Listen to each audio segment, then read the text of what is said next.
And next, the other thing that I wanted to, and I've kind of done it in the past with Simon Rudd when I talked about Shy Burns, is to start to celebrate on the Friday morning session stuff that's really good that people on the course have done. So what I wanted to do was talk about something that Fiona did this week. And so Fiona comes to the 8 p.m. session on a Tuesday. And what we've mentioned and what I've mentioned previously on the live stream is that often when you're looking to launch a new business, you need to get it to the point where you've kind of, you know what it is you want to do, but you've found your niche, you know what makes you different, and almost how do you then start to articulate that niche and own that space so that then people recognize you as part of, the person that does that. So people call me the roadmap guy or whatever, but anyway, but how you kind of own that space. So when I saw some of Fiona's social media earlier in the week, it was actually this top one. It just really, it ticked all the boxes for me that I wanted to talk about, and I did get Fiona's kind of permission to do it. So what's really interesting, I know you can't quite see it on camera. So what you've got is two pieces of artwork. These are separate posts, obviously branded up to hair branding and stuff, which is quite cool. And the top one says, when did you last review all the recurring payments and direct debits going out of your business? And what I loved about this is that we talk about on the course, there's certain things that you want to do in your marketing and promotion to really get good engagement and actually catch the attention of the people that you're trying to talk about. And what she's really done here is both show that she understands the customer, so she understands what's important to them and things that they might be concerned about. Actually, she mentions something called a direct belief. So often we all have stuff that we think, but we don't always articulate that to other people.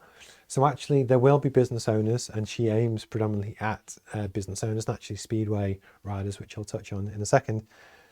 But it's the point of people kind of always worry, oh, have I got too much money going out? Have I got control of the cost? That kind of thing. But she's tapping into something which is an innate belief for people that might see the post that will stop them and actually get engagement in a way that if she didn't have that, I think it's quite important.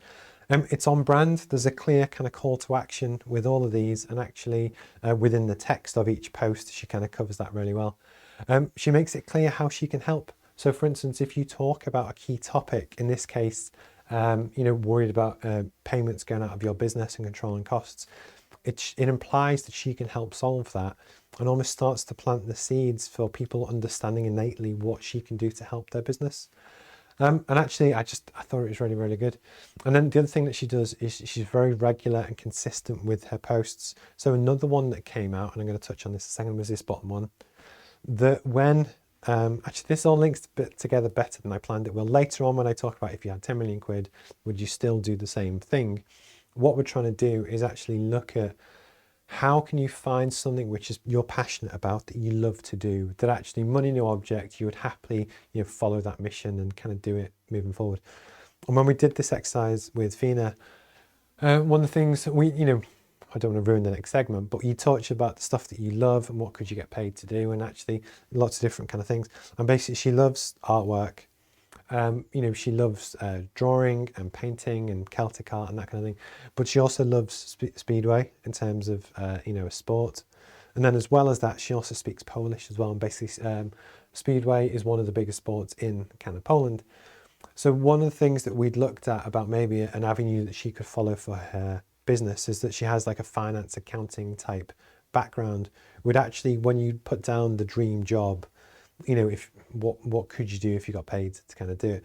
And one of the ones that she said was actually to work for either a speedway team or for speedway professional riders to almost do their accounting and books, where she gets involved with the sport that she loves, but actually she's adding value in a way that other people can't necessarily do. So again, on this next social post, I don't know if you can quite read it on screen. No, you can't.